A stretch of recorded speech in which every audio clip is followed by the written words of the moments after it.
गरीब की बारिश। मॉनसून का महीना अपने उफान पर था। सपनों का शहर मुंबई की हकीकत बिछड़ी हुई बस्तियां हैं जिन्हें चोल भी कहा जाता है। उस चोल में हजारों गरीब वर्ग के लोग अपना जीवन काटने को मजबूर थे। धीनू अपनी पत्नी तुलसी, दो बच्चों बिन्नी और राजू और बूढ़ी माँ लाली के संग वहीं गुजर बसर कर रहा था। क्या हुआ जी? आप यूं दरवाजे पर खड़े तब से क्या निहार रहे हैं? इन बरसाती बादलों का उमड़ना मेरे मन के भीतर सैकड़ों चिंताओं की लकीर खींच रही है। तुम तो जानती ही हो कि ये मानसून हम गरीबों पर हर साल बिजली की तरह गिरती है। चिंता मत करो, अभी तक तो ईश्वर की दया से दाल रोटी चल ही रही है ना।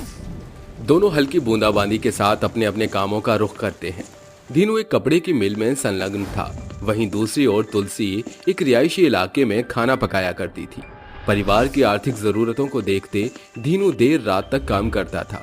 काम खत्म होते वो हाथ जोड़कर कारखाने के मालिक लाजपत के आगे आ खड़ा होता है। सेठ जी, वो क्यों रे निठल्ले, मेरे सिर पर चढ़ेगा है? हट परे। सेठ जी, आज तनख्वाह का दिन है, तनख्वाह मिल जाती तो बड़ी मेहरबानी होती। काम तो में एक सब पैसे का नहीं देते, मगर पगार लेने बढ़ चढ़कर आगे रहते हो। एक चवन्नी नहीं मिलेगी इस वक्त, समझे? कंजूस लाजपत पैसे न देने के इरादे से पहले तो आनाकानी दिखाता है और फिर अंत में अपनी जेब टटोलते हुए चंद पैसे दीनों के हाथों में थमाते हुए कहता है, ये ले तेरे महीने भर की पगार और दफा हो जा। कल से अपनी ये फटीचर सूरत दिखाने की कोई जरूरत नहीं है, समझा? सेठ जी, अरे ये तो मेरे आधे महीने की पगार से भी कम है। मैंने महीने के 30 रोज देर रात कमर तोड़कर काम किया ताकि कुछ पैसे ज्यादा जोड़ पाऊंगा। इससे क्या होगा? ज्यादा चोचलेबाजी न कर, जो दिया है उसे रख ले, वरना यह भी छीनकर खाली हाथ खदेड़ दूंगा। सेठ के कंजूस मंसूबे वो साफ समझ रहा था, जिसके बाद धीनू रोष में आकर कहता है, सेठ, एक गरीब के हक के पैसे मारकर तुम राज नहीं भोग सकते। मैं तुम्हारे इस बदले तेवर और इस रूखे बोली का कारण भली तरह समझता हूँ। धीनू के चेहरे के सूखे हाव भाव देख तुलसी उदासी को झट से भांप जाती है और कहती है, क्या हुआ जी? आप इतने हताश परेशान क्यों दिखाई दे रहे हैं? धीनू अपनी पत्नी तुलसी को सारा वृतांत कह सुनाता है। तभी उसकी आंखों से आंसू छलक जाते हैं।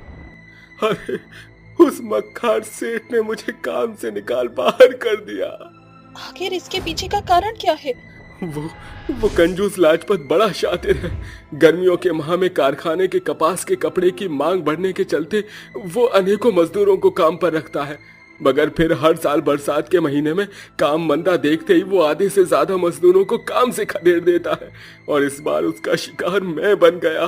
फिक्र करना किसी नतीजे का हल नहीं है। चलिए खाना खा लीजिए, कल कोई और काम तलाश कर लेना।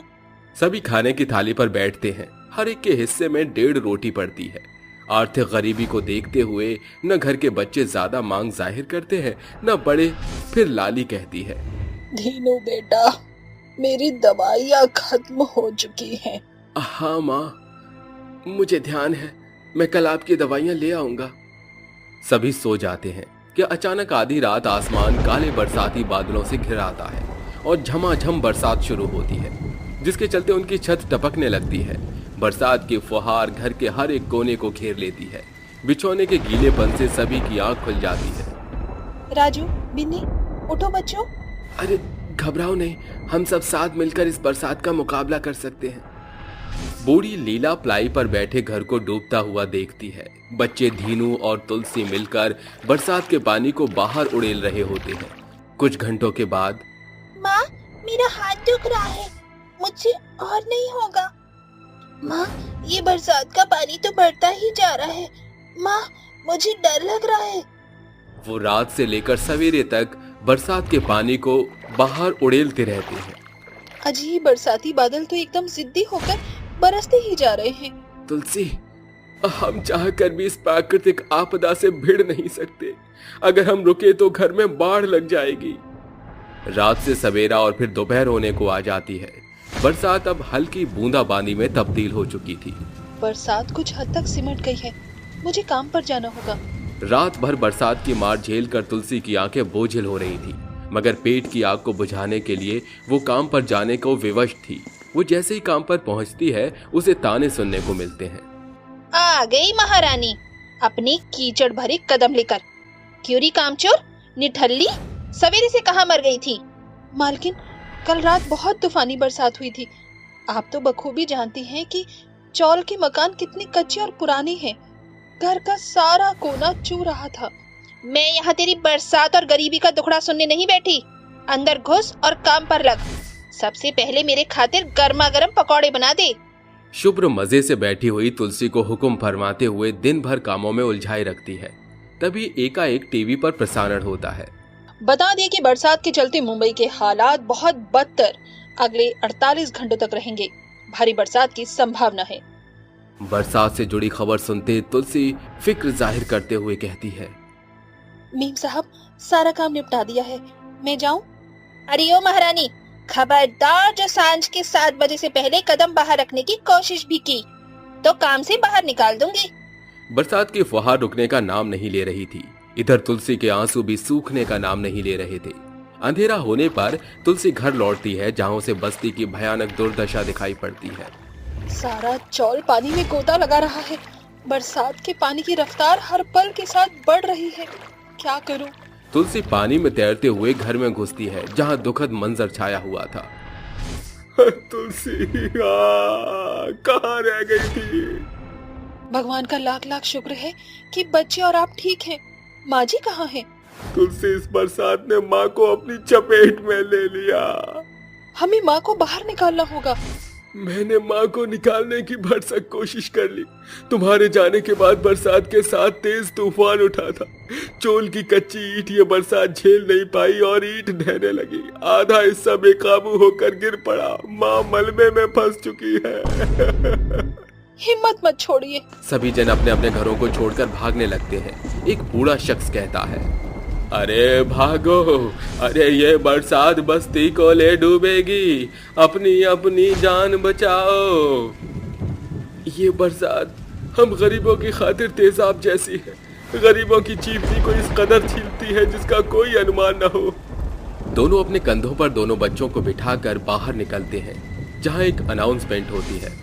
चौल के लोगों से खास दरख्वास्त है कि जिस किसी तक भी हमारी आवाज पहुंच रही है वो जल्दी से चौल के मुख्य दरवाजे तक पहुंचे। अनाउंसमेंट सुनते ही सभी गरीबों को जान बचाने का ही लाभ मिलता है।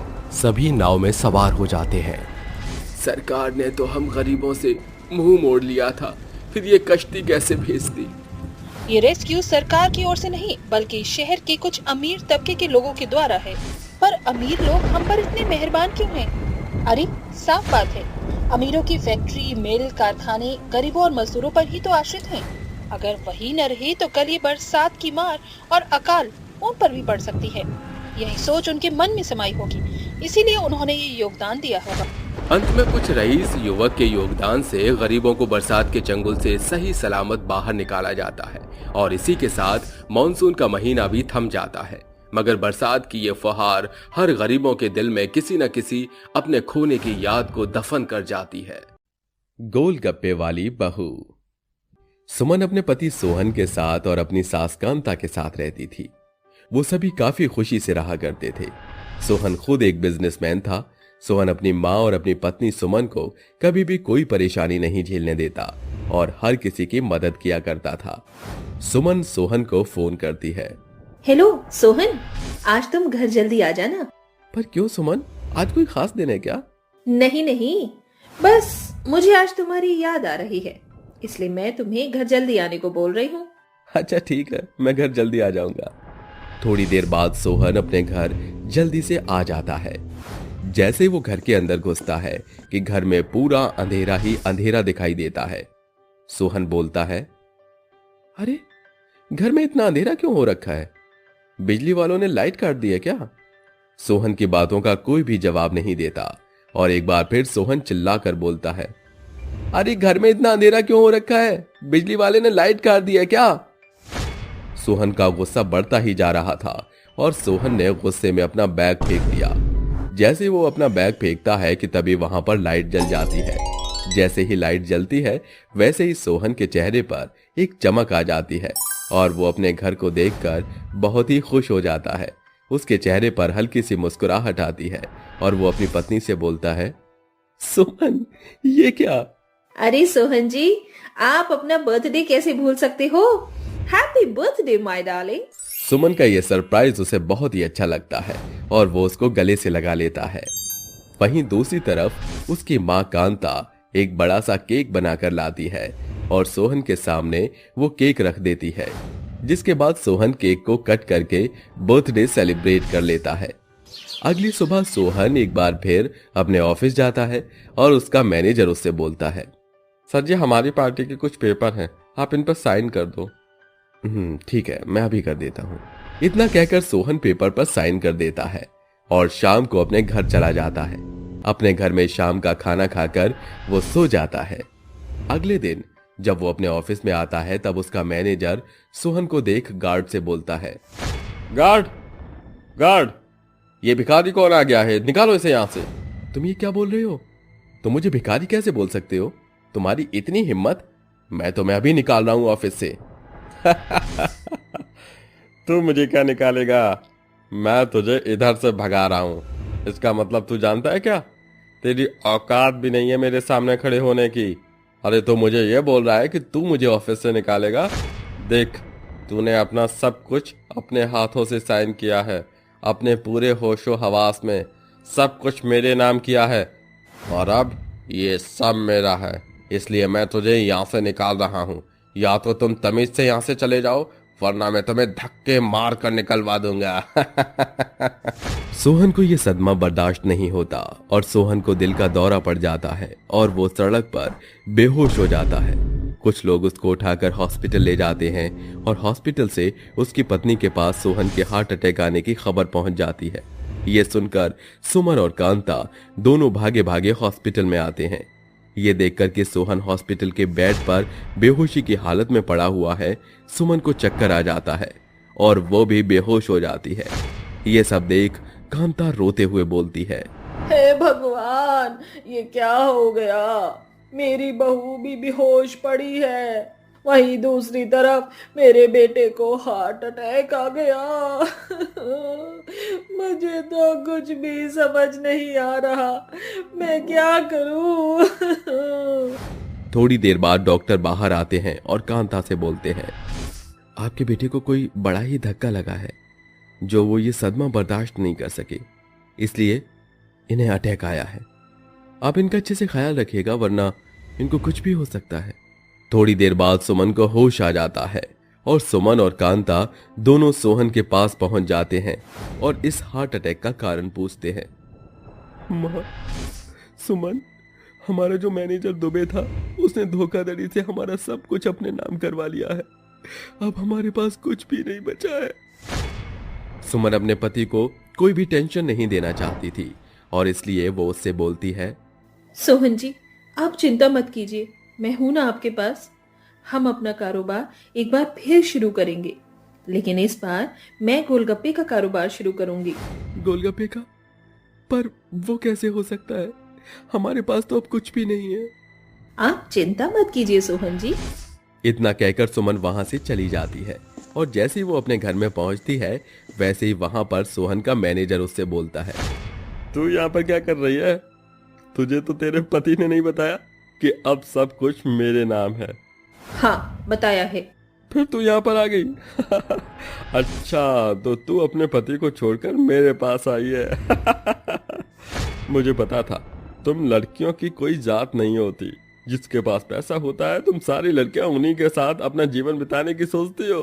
खैर, अच्छी बात है, अपना फ्यूचर सिक्योर करना चाहिए। तुम जैसे कुछ नीच इंसानों की वजह से पूरी मर्द जात बदनाम है। तुम जैसे पर तो मैं थूकना भी पसंद ना करूं। यहाँ पर तो मैं अपने पति का सामान लेने के लिए आई थी। तेरी इतनी हिम्मत कि तूने मुझे ऐसा बोला? रुक, तुझे अभी बताता हूँ। मैनेजर उसको मारने ही जा रहा होता है कि इतने में सुमन की सास वहां आ जाती है और उसको डंडे से मारने लगती है। थोड़ी देर के बाद कांता और सुमन वहां से रोते हुए चले जाते हैं। सुमन अपने साथ कांता से बोलती है, माँ, मैं अपना खुद का बिजनेस शुरू करना चाहती हूँ। तू चिंता मत कर, मैं हूँ तेरे साथ बेटा। थोड़ी देर बाद सुमन और कांता अपने कान के कुंडल, हाथ के कड़े निकालकर सुनार के पास बेच देती है। उसके बाद जो पैसे आते हैं उससे वो दोनों जंगल के पास झोपड़ी बनाते हैं और थोड़े पैसों से गोलगप्पे बनाने का सामान ले आते हैं। रात के समय दोनों गोलगप्पे बना लेते हैं और अगली सुबह गोलगप्पे को बेचने के लिए बाजार में चले जाते हैं। बढ़िया बढ़िया गोलगप्पे खाओगे? ऐसे गोलगप्पे कहीं भी नहीं खाए होंगे। ताजे ताजे गोलगप्पे खाओ, ताजे गोलगप्पे। सुमन की आवाज सुनकर और नया ठेला देख उसके पास काफी ग्राहक आने लगे और उसके टेस्टी गोलगप्पे खाकर एक लड़की ने कहा, अरे भाभी, आपके गोलगप्पे तो बहुत ही टेस्टी हैं। आप रोज यहीं पर ठेला लगाया करो, मैं आपके पास रोज आया करूंगी। उसकी ये बात सुनकर सुमन के चेहरे पर एक हल्की सी मुस्कान आती है और उसके जवाब पर सिर हिलाकर हाँ कर देती है। धीरे धीरे करके सुमन के ठेले के आगे लंबी लाइन लगने लगी और देखते ही देखते सुमन एक ठेले से बड़ा सा होटल खोल लेती है। धीरे धीरे करके एक बार फिर सुमन अमीर हो जाती है और अपने परिवार के साथ खुशी से रहने लगती है। लकड़ी का छाता बनाने वाली चुड़ैल। रात के तकरीबन 12 बज रहे थे। उस समय गांव के सभी लोग अपने घरों में दिन भर की मेहनत करके आराम से सो रहे थे, लेकिन एक छोटी सी झोपड़ी की लाइट जल रही थी। उस झोपड़ी के अंदर एक ललिता नाम की औरत अपने बेटे राजीव के साथ बैठकर लकड़ी के छाते बना रही थी। बस बेटा, थोड़े से छाते और बनाने हैं। तुम एक काम करो, सो जाओ, कल सुबह तुम्हें स्कूल भी जाना है। नहीं माँ, आप अकेली नहीं कर पाओगी। अगर मैं आपके साथ काम करवा लूंगा तो काम जल्दी खत्म हो जाएगा। नहीं बेटा, मैंने कहा ना, तू सो जा, तुम्हें सुबह स्कूल भी जाना है। थोड़े से छाते बचे हैं, इन्हें मैं अकेले बना लूंगी। अपनी माँ ललिता की बात सुनने के बाद राजीव वहीं अपनी माँ के पास चटाई बिछाकर सो जाता है और बेचारी ललिता रात भर बैठे हुए छाते बनाती रहती है। देखते ही देखते रात के 4 बज जाते हैं। आखिरकार मैंने सारे छाते बना ही लिए। अब कल इन्हें बेचकर अच्छी खासी कमाई हो जाएगी। कल मैं पैसे बचाकर अपने राजीव के लिए एक नई स्कूल यूनिफॉर्म खरीद लाऊंगी। ऐसा सोचकर ललिता सो जाती है, जिसके बाद सुबह 7 बजे उठकर वो अपने घर के सभी कामों में लग जाती है और अपने बेटे राजीव को स्कूल के लिए तैयार करके भेज देती है। जिसके बाद वो लकड़ी के छाते को लेकर गांव में छाते बेचने के लिए निकल जाती है। छाते ले लो, छाते, लकड़ी के छाते, रंग बिरंगे छाते। अरे ऐसे मजबूत छाते कहीं नहीं मिलेंगे साहब। मैंने खुद अपने हाथों से इन छातों को बनाया है और बहुत ही बारीकी से इनके ऊपर काम किया है। न जंग खाएं न टूट पाएं। तभी 2 आदमी छाते वाली को देखकर उससे कहते हैं, अरे कितने के छाते हैं? ये दिखने में तो काफी सुंदर लग रहे हैं। अरे मजबूत भी है या फिर बस ऐसे ही बोल रही हो? अरे साहब, झूठ बोलकर तो मेरा ही नुकसान है। भला मैं अपने हाथों से बने छातों के लिए झूठ क्यों बोलूंगी? अगर आपको थोड़ा सा भी शक है तो दुकान से एक छाता लेकर मेरे छाते की तुलना कीजिए। तभी ओमार एक दुकान से छाता लेकर आता है, जिसके बाद उन दोनों को ये पता चलने में देरी नहीं होती कि कौन सा छाता मजबूत है। अरे तुम्हारे छाते तो वाकई में काफी अच्छे और मजबूत भी हैं। चलो मुझे 2 छाते दे दो। जौहर और ओमार ललिता के हाथों से बने हुए लकड़ी के छाते खरीद लेते हैं, जिसके बाद वो आगे छाते बेचने के लिए निकल जाती है। छाते ले लो, छाते, छोटे बड़े छाते, हाथों से बने हुए लकड़ी के मजबूत छाते। छाते ले लो, छाते। ललिता के छातों की वजह से गांव के सभी छाते वालों की दुकान का एक भी छाता बिक नहीं पाता, जिसकी वजह से वो सभी आपस में बात करने लगते हैं। अरे भाई, जहां भी ये छाते वाली जाती है, हमारे कस्टमर हमारी दुकान छोड़कर इसके छाते खरीदने लगते हैं। अरे इसकी वजह से तो हमारा धंधा ही चौपट होता जा रहा है। इस तरह तो हम कभी कमाई नहीं पाएंगे। अरे और तो और, हम एक छाते को 500 रुपए में बेचते हैं और ये पागल औरत केवल 200 रुपए में छाता बेचती है। इसने तो हमारे मार्केट के रेट ही गिरा डाले हैं। हम लोगों को कुछ तो करना ही होगा। एक काम करते हैं, आज की रात चुपके से इसके घर पर पहुंच जाएंगे और इसे डराएंगे। देखना अगले दिन डर के मारे छाते ही नहीं बेचेगी। कह तो तू सही रहा है, लातों के भूत बातों से नहीं मानते, इसे तो सबक सिखाना ही पड़ेगा। ऐसा सोचकर वो सभी रात होने का इंतजार करने लगते हैं। जैसे ही रात होती है वो सभी मिलकर ललिता के घर पहुंच जाते हैं। ललिता, ओ ललिता, दरवाजा खोल। अरे खोलती है कि नहीं? देख, अगर हमें गुस्सा आ गया तो तेरे घर का दरवाजा तोड़ देंगे। तभी ललिता दरवाजा खोलती है। अरे आप सभी इतनी रात के समय मेरा दरवाजा क्यों पीट रहे हो? क्या हुआ? अरे क्या हुआ है ये पूछ, क्या नहीं हुआ है? तेरी वजह से हमारा पूरा धंधा चौपट हो गया है। तेरी ये 2 कौड़ी के छातों की वजह से आज हमारे घर के बच्चे भूखे सो रहे हैं। देख, हम तुझे यहाँ समझाने आए हैं। अगर तूने हमारे काम में अपनी टांग अड़ाई तो तू सोच भी नहीं सकती कि हम तेरा क्या हाल करेंगे। हमारी बातों को अपने दिमाग में अच्छे से घुसा लियो, समझी? ललिता को धमकाकर वो वहां से चले जाते हैं। तभी वहां राजीव आता है और अपनी माँ से कहता है, माँ, ये लोग कौन थे जो इतनी रात को हमारे घर पर आकर चिल्ला रहे थे? माँ, ये लोग इतनी बुरी तरह से चिल्ला क्यों रहे थे? कुछ नहीं बेटा, चलो अंदर चलो। ललिता अपने बेटे राजीव को खाना खिलाकर उस रात भूखे ही सोने की तैयारी में लग जाती है। धीरे धीरे घड़ी की सुइयां बढ़ती रहती हैं, लेकिन ललिता को पूरी रात नींद नहीं आती।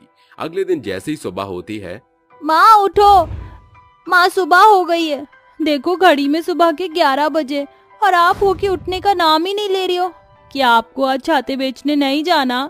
राजीव के कई बार उठाने के बाद भी ललिता नहीं उठती, क्योंकि वो रात भर उन लोगों की बातों को सोचती रही, जिसकी वजह से उसे रात को अचानक हार्ट अटैक आया और वो नींद में ही मर गई।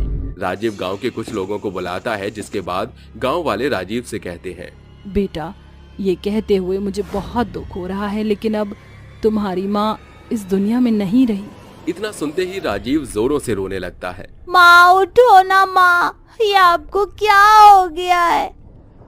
गांव के सभी लोग मिलकर ललिता का अंतिम संस्कार कर देते हैं, लेकिन अंतिम संस्कार होने के बाद भी ललिता की आत्मा को शांति नहीं मिलती और वो बहुत भयानक चुड़ैल बन जाती है। ऊपर वाले ने मेरी जान ले ली तो क्या हुआ? मैं अभी भी लकड़ी के छाते बनाकर बेचूंगी और अपने बेटे राजीव का ख्याल रखूंगी। चुड़ैल जंगल की लकड़ियों को इकट्ठा करती है और उनसे अपनी शक्तियों के द्वारा लकड़ी के छाते बना लेती है, जिसके बाद वो उन छातों को बेचने के लिए गांव में पहुंच जाती है। अरे अगर मैं इस रूप में छाते बेचूंगी तो कोई नहीं खरीदेगा, मुझे अपना रूप बदलना होगा। चुड़ैल उसी समय अपना रूप बदल लेती है, जिसके बाद वो छाते बेचने गांव में पहुंच जाती है। चुड़ैल धीरे धीरे करके सभी के घर जाकर अपने छाते बेच देती है, जिससे उसकी अच्छी खासी कमाई हो जाती है। अब मैं इन पैसों को अपने बेटे के पास रख दूंगी। चुड़ैल उन पैसों को लेकर अपने बेटे के तकिए के पास उन सभी पैसों को रखकर वहां से चली जाती है। अगले दिन जैसे ही सुबह होती है, राजीव अपने पास इतने सारे पैसे देखकर अचंभित रह जाता है। अरे ये इतने सारे पैसे कहाँ से आ गए? बेटा, ये पैसे मैंने तुम्हारे लिए रखे हैं, इनसे तुम अपनी आगे की पढ़ाई करना और अपना ख्याल रखना। अपनी माँ की आवाज सुनकर राजीव रोने लगता है, जिसके बाद वो उन पैसों से अपने लिए खाना और स्कूल की यूनिफॉर्म ले आता है। ऐसे ही हर रोज रात के समय चुड़ैल लकड़ी के छाते बेचती रहती है। एक दिन रात के समय जब चुड़ैल लकड़ी के छातों को बेचने गांव में पहुंचती है, उसे अपना रूप बदलते हुए महमूद देख लेता है, जिसके बाद वो सभी गांव वालों को इकट्ठा करता है और सभी गांव वाले अपने हाथों में मशाल जलाकर चुड़ैल के पास पहुंच जाते हैं। अरे ये क्या, तुम सभी यहाँ क्या कर रहे हो? और ये तुमने हाथों में मशाल क्यों जला रखी है? ओहो, देखो तो सही, एक तो चोरी ऊपर से सीना चोरी हमारे गांव में होकर हम ही से पूछ रही है कि हम क्या कर रहे हैं। देख चुड़ैल, सीधी तरह बता दे कौन है तू और यहाँ क्या कर रही है? गांव वालों के पूछने पर चुड़ैल उन्हें अपनी पूरी कहानी बताती है, जिसे सुनने के बाद महमूद, कबीर और आनंद वहां से रफू चक्कर हो जाते हैं। वहीं चुड़ैल की पूरी कहानी सुनने के बाद उर्मिला नाम की औरत चुड़ैल से कहती है, तुम्हारे साथ जो हुआ बहुत बुरा हुआ। हम गांव वाले मिलकर तुम्हें इंसाफ जरूर दिलाएंगे और उन तीनों को पकड़कर पुलिस के हवाले करेंगे, और यहाँ तक कि तुम्हारे बेटे राजीव का ख्याल हम गांव के सभी लोग मिलकर रखेंगे और उसे अच्छी शिक्षा भी देंगे। लेकिन तुम्हें यहाँ से जाना होगा। उर्मिला की ये बात सुनकर चुड़ैल रोने लगती है और रोते हुए उर्मिला से कहती है, अगर तुम लोग मुझे इंसाफ दिला दोगे और मेरे बेटे राजीव का ख्याल रखोगे तो मैं यहाँ फिर कभी नहीं लौट कर आऊंगी। मैं यहाँ से हमेशा हमेशा के लिए चली जाऊंगी। इतना कहकर चुड़ैल वहां से गायब हो जाती है, जिसके बाद अगले ही दिन गांव के सभी लोग मिलकर उन तीनों को पुलिस के हवाले कर देते हैं और उन्हें कड़ी से कड़ी सजा दिलवाते हैं और राजीव का अच्छे से ख्याल भी रखने लगते हैं। ये सब देखकर चुड़ैल गांव छोड़कर हमेशा के लिए चली जाती है। जादुई सुनहरा शहर पार्ट 2। गौरी एक फुटपाथ पर सो रही थी। सोते सोते उसे एक सपना आया। सपने में गौरी के सामने एक देवी माँ प्रकट होती हैं। तुम्हारे माता पिता आसमान में तारे बनकर तुम्हें देख रहे हैं और इसीलिए वो मुझे तुम्हारे पास भेजते हैं। जब भी तुम्हें कोई परेशानी होगी तो मैं हमेशा तुम्हारे पास रहूंगी। मैं तुम्हें वरदान देती हूँ गौरी, जिस भी चीज को तुम छू लोगी वो सोना बन जाएगा आज से तुम्हारी सारी परेशानियां हमेशा हमेशा के लिए दूर हो जाएंगी। लेकिन मेरे वरदान का कभी भी दुरुपयोग मत करना, वरना इसका अंजाम बहुत बुरा होगा।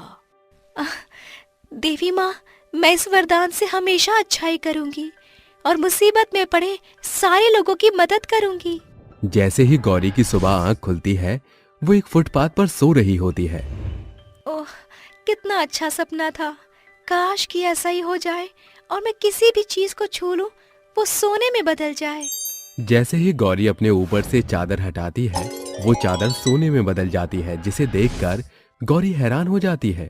हे भगवान, लगता है देवी माँ का सपना सच था। ये कोई झूठा सपना नहीं था। उन्होंने मुझे सच में वरदान दिया है। अब मैं दोबारा चीजों को छूकर उन्हें सोने में बदल सकती हूँ। ये सोचकर वो बहुत खुश हो जाती है और सबसे पहले वो गांव की सैर करने जाती है ताकि वो दुखी लोगों की मदद कर सके। तभी रास्ते में उसे बूढ़ी औरत अपने आंगन में रोते हुए दिखाई देती है। अम्मा, आप क्यों रो रही हो?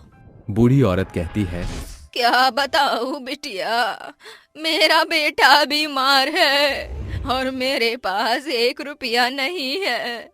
उसका इलाज कैसे करवाऊं? अम्मा, तुम चिंता मत करो, मैं तुम्हारी मदद करती हूँ। जाओ, अपने घर से कुछ बर्तन उठाकर ले आओ। गौरी की बात सुनकर बूढ़ी औरत अपने घर से कुछ बर्तन उठाकर ले आती है, जिसके बाद गौरी उन्हें छू लेती है। उसके छूते ही वो बर्तन सोने में बदल जाते हैं। बेटा, ऊपर वाला तेरा हमेशा भला करे और तुझे जिंदगी में तरक्की दे। बूढ़ी औरत का आशीर्वाद लेकर गौरी आगे की तरफ निकल जाती है, जहाँ वो एक कुम्हार को रोते हुए देखती है। वो उससे पूछती है, क्या हुआ काका, आप रो क्यों रहे हो? अगर कोई परेशानी है तो मुझे बताओ, मैं आपकी परेशानी का समाधान कर सकती हूँ। कुम्हार गौरी की तरफ देखकर और रोने लगता है। तभी वो रोते हुए कहता है, क्या बताऊं, मेरी बड़ी बेटी की शादी है जिसके लिए मेरे पास पैसे नहीं है। शादी को कुछ ही दिन बचे हैं।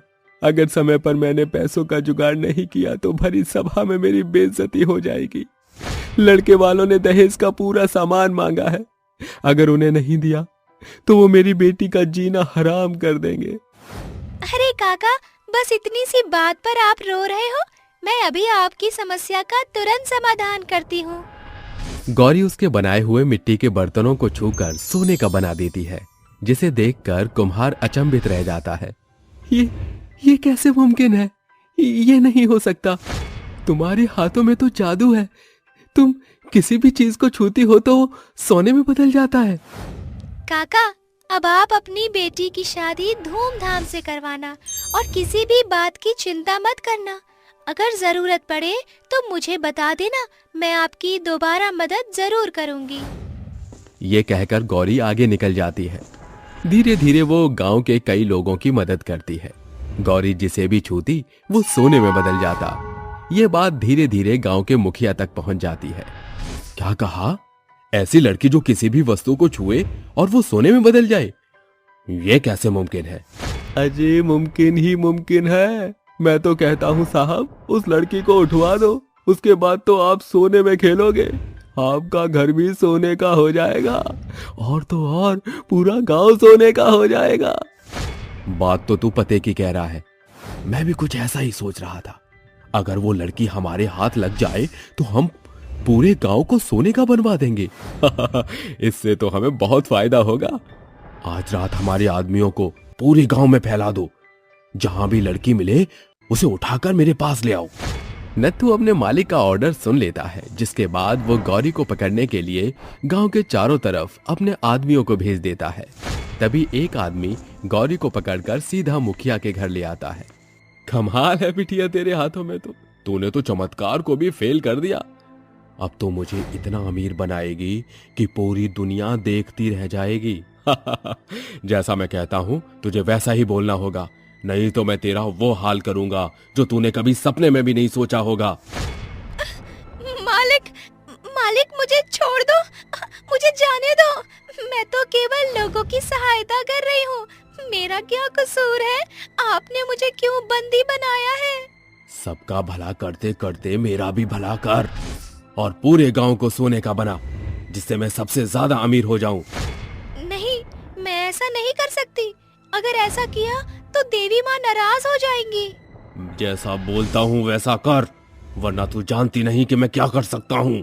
गौरी बहुत डर जाती है, जिसके बाद वो जमीन पर हाथ रखकर कहती है, मेरा पूरा गांव सोने में बदल जाए। गौरी के इतना कहते ही गांव के सभी घर, आसपास की चीजें, जमीन, सारी चीजें सोने में बदल जाती हैं। यहाँ तक कि हैंडपंप से निकला पानी भी सोने का निकलने लगता है। वहीं दूसरी तरफ मुखिया गौरी को एक काल कोठरी में कैद कर लेता है। लेकिन गांव सोने का होने के बाद भी गांव के सभी लोग परेशान हो जाते हैं। एक आदमी पानी पीने के लिए हैंडपंप चलाता है। अरे ये क्या, पानी में तो सोना निकल रहा है। अब हम ऐसे कैसे पिएंगे? अगर ऐसे ही चलता रहा तो गांव के सभी लोग भूखे प्यासे मर जाएंगे। हाँ भाई, बिल्कुल। जो भी खाना बना रही हूँ मैं, वो सोने का बनता जा रहा है। सुबह से भूख से मर रहे हैं हम। सभी को मुखिया के पास जाना चाहिए और उस गौरी नाम की लड़की को ढूंढकर गांव को पहले जैसा बनाना चाहिए। सभी लोग मिलकर मुखिया के घर जाते हैं और उनको कहते हैं, मालिक, गांव में हर एक चीज सोने की हो गई है। पूरा गांव सोने से सुनहरा हो गया है। अब हम खाएंगे क्या? और पानी भी नहीं है, पानी भी सोने का ही आ रहा है। देखो, जो भी है ऐसे ही गुजारा करना होगा। मैं इस गांव को एक अनोखा गांव बनाऊंगा। यहाँ बाहर से लोग आएंगे और हमारे गांव को देखेंगे। जिसे यहाँ रहना है वो यहाँ रह सकता है, बाकी लोग यहाँ से जा सकते हैं। मुखिया के आदेश के आगे गांव वाले कुछ नहीं कर पाते, जिसके बाद कुछ लोग गांव छोड़कर चले जाते हैं। वहीं मुखिया बाहर के लोगों को गांव बुलाने लगता है और गांव के सोने को डबल रेट पर बेचकर खूब पैसा कमाने लगता है। वहीं बेचारी भूखी प्यासी गौरी काल कोठरी में रोते हुए देवी माँ को याद करने लगती है। देवी माँ, आप कहाँ हो?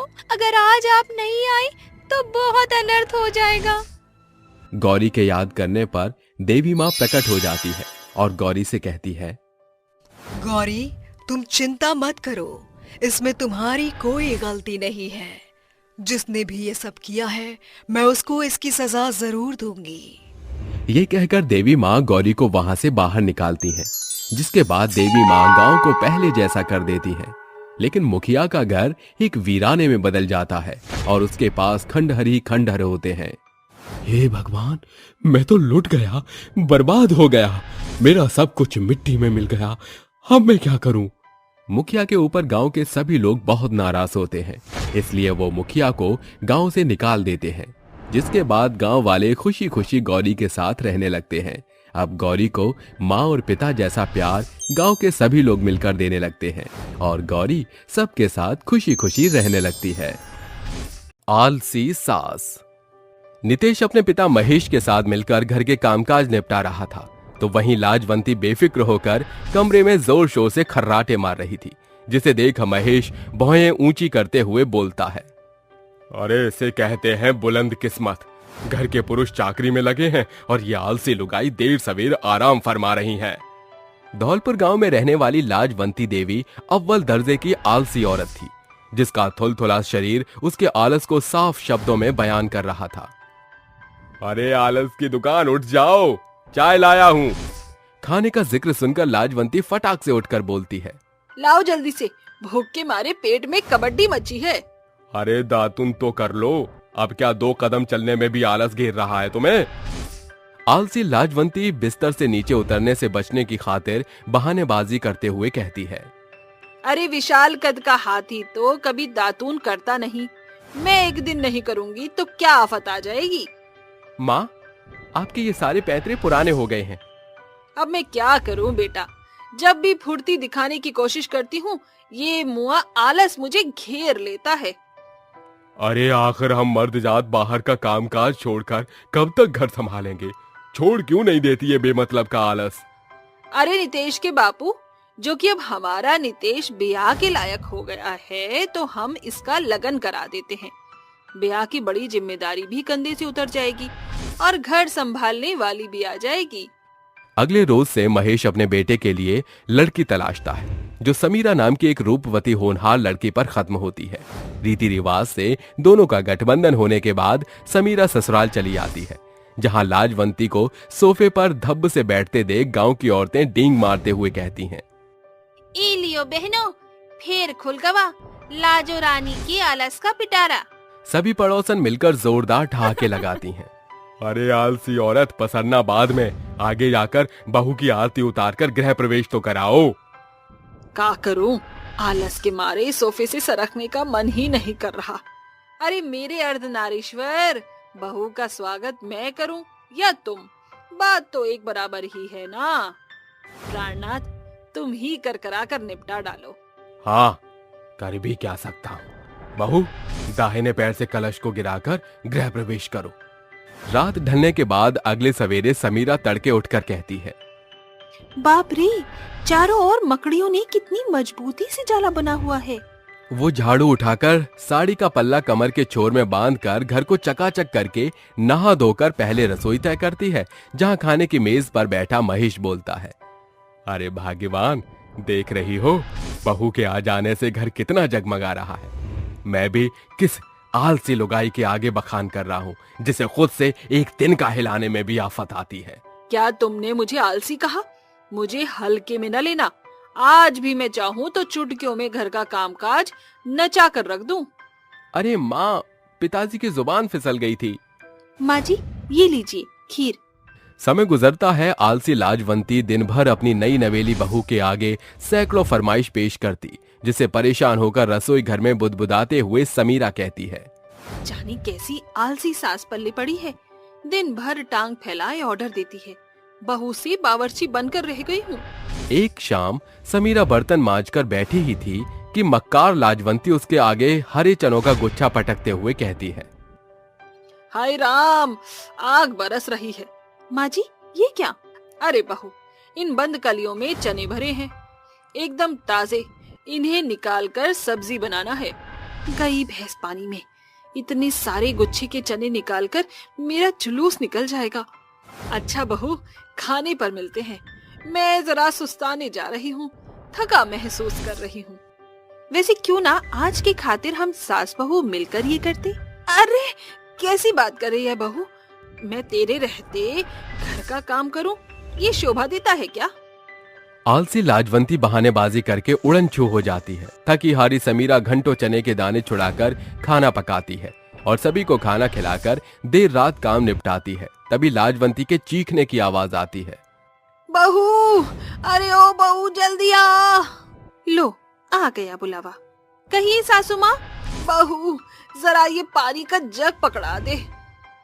सास के बढ़ते आलस के चलते समीरा के सब्र का बांध टूट जाता है और वो बोल पड़ती है, हद है सासू माँ, इतने छोटे काम को आप खुद भी तो कर सकती थी। अरे इसे कौन सा भूत चढ़ गया? अब क्या करूं बहू, बुढ़ापे का शरीर होता जा रहा है ना।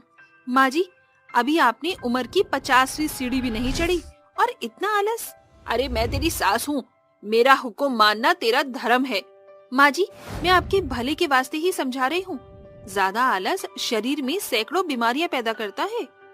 आलसी लाजवंती को अपनी बहू की बातें फर्जी जान पड़ती हैं, जिसके चलते उसके कानों पर जूं तक नहीं रेंगती। गुजरते दिनों के साथ लाजवंती सिर्फ खाया और सोया करती। एक सवेरे उसे जमीन पर गिरता देख समीरा घबराहट के साथ दौड़ती है, नितेश जी, बाबूजी, जल्दी आइए। सभी फौरन लाजवंती को अस्पताल में भर्ती कराते हैं, जहां डॉक्टर कई टेस्ट करके बताता है, देखिए, इनके आलस के चलते इन्हें एक साथ कई बीमारियों ने जकड़ लिया है। इन्हें हाई ब्लड प्रेशर एंड इनका कोलेस्ट्रॉल बहुत ज्यादा बढ़ा हुआ है। इनकी बॉडी में मेटाबॉलिज्म भी बहुत है। ऐसा तभी होता है जब इंसान कामकाज से दूरी बना चुका। आपको इनके तले भुने खाने पर कंट्रोल करना होगा और इन्हें डेली बेसिस पर वर्कआउट और एक्सरसाइज करवाना पड़ेगा। डॉक्टर की बातों को ध्यान में रखकर समीरा अपनी सास का खास ख्याल रखती है। माँ जी, ये देखिए, मैंने आपकी सेहत को ध्यान में रखते हुए आपके लिए ये दलिए की खिचड़ी बनाई है। चलिए, मुंह खोलिए। बहू की देखभाल देखकर लाजवंती की आंखों से आंसू उमड़ पड़ते हैं। माँ जी, चुप हो जाइए। जब आप इस बीमारी के बिछौने से उठ जाएंगी, आपको ये सादा खाना नहीं खाना पड़ेगा। मेरे आलस के चलते आज तुझे भुगतना पड़ रहा है। काश उस दिन मैंने तेरी बातों पर गौर किया होता, तो आज इस बीमारी की जकड़न में न होती। माँ जी, वो कहावत तो आपने सुनी जरूर होगी ना, कि देर आए दुरुस्त आए। समीरा खाना खिलाकर बीमार सास को आहिस्ते से लिटाकर कामों में लग जाती है और सांझ होते ही कहती है, माँ जी उठिए, आज आपको मेरे साथ बाजार चलना है। अरे बहू, अभी मेरे शरीर में काबू नहीं मिल रहा। माँ जी, मेरी खातिर कोशिश तो करिए। दोनों पैदल बाजार रवाना हो जाते हैं, जहाँ लाजवंती खुशमिजाज होकर कहती है, आज जीवन में पहली दफा मीलों की दूरी पैदल तय की है। तेरे साथ रास्ते का पता ही नहीं चला। माँ जी, पैदल चलना आपकी सेहत की खातिर अच्छा है। रात में समीरा सारा कामकाज खत्म करके सोती है और सुबह 5 बजे उठकर कहती है, माँ जी उठिए, ये वक्त आपके व्यायाम का है। अरे बहू, इतने भोर सवेरे क्या आन पड़ी है व्यायाम की। माँ जी, सवेरे के 5 बजे की हवा एकदम स्वच्छ होती है। इस पहर में की जाने वाली व्यायाम औषधि का काम करेगी। लाजवंती को नहलाना धुलाना, उसके खान पान इत्यादि की देख रेख से समीरा का भरसक प्रयास हर दिन के साथ सफल होता दिखाई पड़ता है, जिसे देखते हुए औरतें एक टोली में बतियाते हुए कहती हैं, अरे लाजवंती के तो भाग्य ही संवर गए जो उसे बहू के रूप में बेटी मिली है। एकदम सच बोलती हो। अरे आज के घोर कलयुग के जमाने में अपन कोख की जना औलाद बीमार अम्मा के बाहर निकाल फेंकत है, मगर लाजी रानी की बहुरिया एकदम सीता की छवि है। सामने से आ रही लाजवंती ये बातें सुनकर घर लौटकर किचन में अपनी बहू का हाथ बटाने लगती है। माँ जी, ये क्या? घर का चूल्हा चौका करने के लिए मैं हूँ ना। अरे अब मैं भली चंगी हूँ। क्या तू चाहती है कि फिर से मैं वो कड़वी बेबाक गोलियां खाऊं जो मेरे हलक से नहीं उतरती? माँ जी, ऐसा ना कहिए। लाख मुद्दत बाद तेरी सास ने आलस की जंजीर तोड़ी है। काम काज करूंगी तो शरीर में खून का दौड़ा चलता रहेगा और उससे आलस कोसों दूर रहेगा। इस तरह अंत में लाजवंती आलस का चोला उतार फेंकती है और सालों पहले की तरह फुर्ती से अपने बहू के साथ मिलकर कामकाज करती है।